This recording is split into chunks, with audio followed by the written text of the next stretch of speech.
For years, archaeologists and biologists have been searching for evidence of the penis. The penis is soft physical structure, so there would be nothing left over millennium. Most of the time when we go on these digs,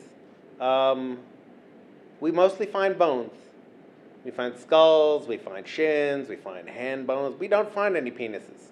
There was, of course, stories, history, mythology of the existence of a penis, but nothing has ever been found.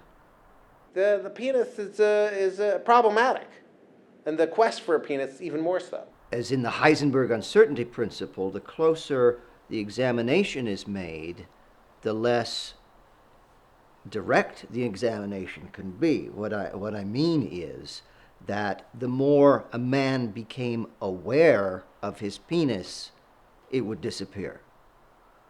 It would become literally a fallacy. I've dedicated the last 30 years of my life strictly to penises. The penis exists solely for the purpose of procreation and pleasuring the woman. That is why during ovulation, the penis will appear and then again disappear. If God believes in you, then he will give you a penis so you can procreate and make more people who believe in God. The Buddha was supposedly a man who had a penis and yet was able to deal with it because he could not find it. In your corpus callosum, there are areas that when activated cause your penis to grow and cause your penis to retract. Those areas are the same areas that are exactly touched by those religious groups that you mentioned. Men crave a firm, strong, singular penis figure. And that is the purpose of religion. Someone told me that the Olson penis was not necessarily named after Dr. Olson. It is because Dr. Olson is known as a gigantic penis. I don't name things. That's not my job. There's entire departments to do that. It's wonderful. Ask this one. I'm enjoying it. 2 years ago, I made a YouTube video for Dr. Olson. He asked us to draw a penis. I had never seen. He did. He helped. Look, in all modesty, I'd say I did luck into it. I lucked into the greatest career possible to make huge amounts of money and to have creative freedom through excellent work. What I drew was something like a brilliant porcupine. Yeah, it was spiked but brilliant. And by that I mean shining, gleaming. like gleaming. Are we supposed to go to the moon and set foot on the moon? No, but we did it. Are we supposed to build penises in petri dishes for sexual pleasure? No, but we did it. I'm of course torn. I think it would be a tremendous luxury to have a penis. I don't know if I'd get much done, frankly, or if any man would if he had a penis full time.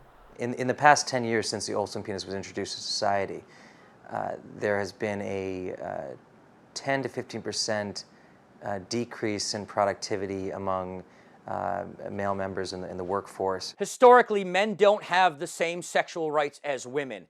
There is a reason for this. There is the way that the world works. The government needs to intervene and intervene now.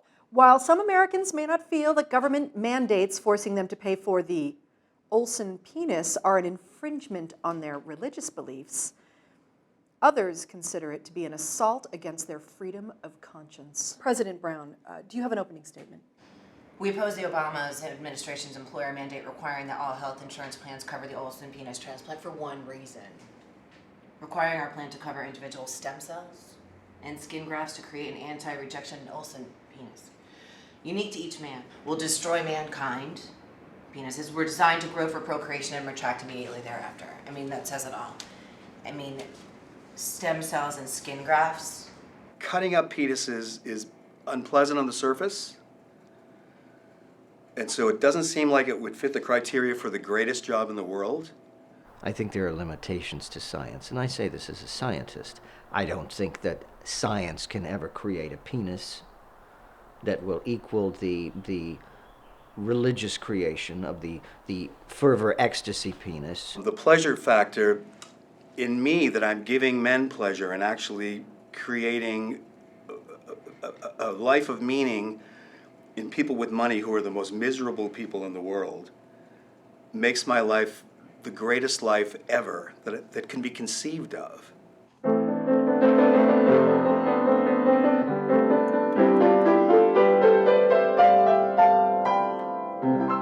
The chords ascending were a metaphor for the rising of the penis. The state, in this case, is trying to tell us what we should do with God's given male body. Religion has always been seen as a way to recreate the fervor and the ecstasy of the penile state, which was lost to cogent man, to modern man. It's virtually another entity that would be thinking on its own, apart from any procreative instincts. That in itself is a false god. We would be giving these men false gods between their legs and saying, it's okay, make your own decisions. If you have one class of people who are able to have full rights and one class of people who are not, you have an unequal society, and you have revolution, you have poverty, you have these seeds of destruction of a society. I ask you, Senator Carlin, where are the men? There are no men representing the tens of millions across the country who want and need basic penile health care, including family planning and sexual freedom. I didn't hear any women's things on the chopping block. No, just the penis. If I am paying for somebody else's sin, then I'm complicit in that, and I don't accept that. I will not accept that. You know, think about it. If we can cut the penises out of the package, the Obama package, cut the penises out of the package for America. Men want access to basic services through their health plan. These are things in society that society must pay for. And the ability of a man to enjoy a penis guilt-free is something that I believe the taxpayers should be taxed for, and it should be available to every man. I think that it should be under Obamacare. I think the government should have, there should certainly be some sort of governing board. It doesn't necessarily have to be the government. Maybe appointees, they're voted on for the people. Just the introduction of the possibility of the Olson penis being covered by Obamacare, what has it caused us all to do today as we sit around this table? What is foremost in our minds? A penis. I myself have lost my concentration several times during this hearing because all I was thinking about was a penis in my head. This is a fantastic point. This goes right to, once again, costing the taxpayers of this country potentially billions of dollars in productivity. And is that really what we want our country to head towards? An obsession with thinking, talking, touching, looking at, smelling these penises? No. The male's member is the most subjugated and oppressed thing in the world, even as a concept. I believe that men have been oppressed so long. Thank you. I think that all men should get penises and should pull them out and display them and show them. And if that means that children are running through the streets, just furiously tugging on their erections, their phalluses, or whatever you want to call it, and they're pulling on them and saying, "Look what I get. Thank you, Obama." Yeah. I say that that's what our government owes us. They owe all men the right to get penises. You look through the history of anthropology, men simply can't handle a penis. Do we want the government in the business of growing penises?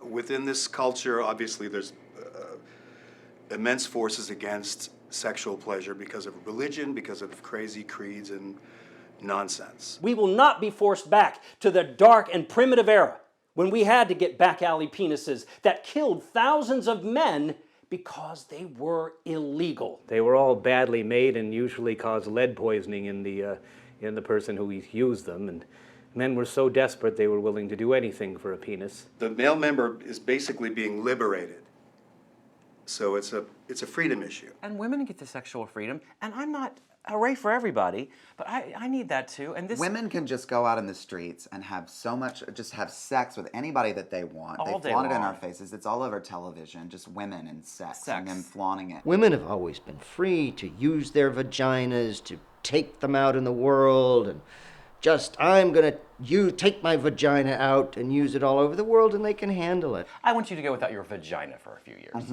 or a few days, or a few hours. Just just imagine. scoop it out, put it Yes. aside, and good luck. Yeah, ladies, try not getting like plowed every day and see how that feels. Yeah, exactly. You and these your ovulation. sex-starved Oh my women. God, it's with crazy. With Madness. their tits and their parties. So upset with them that they put it in their drunk and faces. And they're just vomiting like, on look us. what I'm doing. I'm Yeah. lezzing out with Yeah, my other ladies. rub and it, just, rub it, oh, rub it. give it to me. It's infuriating. Flicking it in Oh, our my faces. And God. we get it. Ugh, yeah. Message received. I used to do over 6,000. 6,000 was when I didn't have a proper research staff to research how much money people have.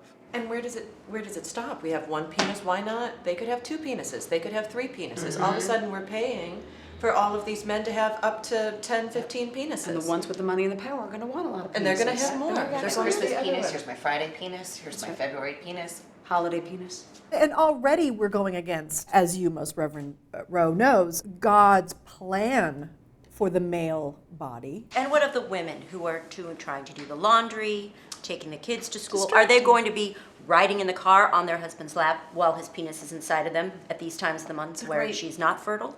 She's going to have to spend a lot more time having sex. And in front of the children, we have to think about the children. He'll probably try to have sex with the children. How will the slippery woman get her chores done if she's thinking about sex all the time? Well, even if she's not thinking about it, the penis could still be there. I can't stop thinking about penises. It is distracting. You dismissed Bowser's testimony. He was going to give a talk about his friend who needed a penis because he had urinitis fibrosis. Now, under his parents' insurance policy, he was able to get the medicine he needed, but now he's not on that policy anymore, and he can't afford it. Without Obamacare, he will continue to suffer. Moreover, he has not been able to afford the medication to keep his disease under control. And as a result, he lost his God-given penis. I do the work so that I'm proud of it and that I could think about it for the rest of the year and just to be proud of my life. He pulled this huge, this violet eggplant monster. Yeah, like it looks like some kind of a vase, like it a was giant. Just it looked upset. It looked mad at me. Like, ever seen rhododendrons on fire? It was something like that. Yeah, A big vase of rhododendrons. Yes, exactly. It was like a tube of rage. Yeah. And so he just, I looked at that and I said, sure, let's go for it. Servicing pleasure and humanity is the most important thing that I could possibly be doing. What comes out of the Olson penis? Is it semen? Is it blood? Is it some sort of unnatural chemical? Is it a drug, like a date rape drug? Well, it doesn't go here. No, it doesn't go there. It does not fit there. No, it just took us a lot to sort of figure out. Yeah. So I'm enjoying the journey. Oh. The pathway that we're skipping down with this new. Down there, I'm like, hey, new friend. It's like having a third person in the relationship, but guess what? We're waiting for number 4. Right here. Right here. One day. We must stop this They behavior. would be doing it all day. I don't know what would prevent them. Out of control. And are we willing to pay good money for one man to stick his artificial penis into another man's behind? They should be locked up. If we could, yes. I just call that the testing patch down there. I mean, there's so many experiments that have gone on down there. Needles. Pieces that have been taken, things that have been Threads. placed there. Coming and going. Ribbons, in and buttons. out. It's like, it's a Bobbles, craft show bangles, and down there. beads. I see a moral decline in this country, and it just seems to be slipping and sliding down to a dirty, dirty, dirty hole at the bottom. Sometimes at night when the leaves are rustling and the wind is at a certain point at night alone, the windows open, I just break down crying with joy at how I've come to this place. I don't know how we will protect domesticated dogs let alone farm animals, from the penises. And the moral issue, what do we do with the offspring of a half pig, half man, half cat, half man? Is it a pet? Is it a child? Can we eat it? And we're also planning on adopting a little boy, and we're gonna slap a penis on him. Right away, first things first. Yeah. My father did not fight this great war in order to have free-flying penises. I had never seen a penis before. Sex with us just involved a lot of hand-holding, a lot of sobbing. Sobbing, shaking. I'm sorry, I wasn't focusing. I was thinking of a man riding on a riding lawnmower with a penis. I believe man should have equal right to woman to have orgasm over and over and over and over. Little one, little giggle one, and then back to hard one, and squirt one, and without getting old, wrinkle, and die like man in Indiana Jones film. Women are born with internal vagina, so that when you have baby, it's not on outside, get dirty and break off, run away before it's ready to be born, or start make phone call or use computer when you're asleep.